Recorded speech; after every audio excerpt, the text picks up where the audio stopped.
పిల్లలు స్కూల్ నుంచి వచ్చిన తర్వాత ఇంకా తినడానికి ఏమీ లేవు గదా! ఇంకా పూరీలైతే చేసిద్దాం అనేసి ఇక్కడైతే పూరీలు చేస్తున్నాను. ఇంకా ఎప్పుడైతే ఇలా చేయడం ట్రై చేయలేదు పూరీలు. ఇంకా ఇలా అయితే ఒకసారి ట్రై చేద్దాము అనేసి ఇలా చపాతీలాగా చేసేసి ఇంకా దాని పైన ఇలా ఒక చిన్న టిఫిన్ బాక్స్‌తో ఇలా అయితే కట్ చేశాను. పూరీలు ఎలా వస్తాయో ఏంటో అనుకున్నాను.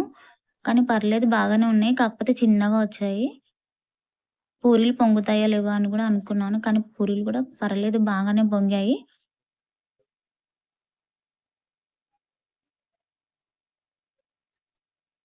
ఇలా చేద్దామని ఎప్పటినుంచో అనుకుంటున్నా. ఈజీగా ఉంటది గదా అని. కానీ ఎప్పుడు ట్రై చేయలేదు. ఇంకా ఇప్పుడైతే ట్రై చేశాను.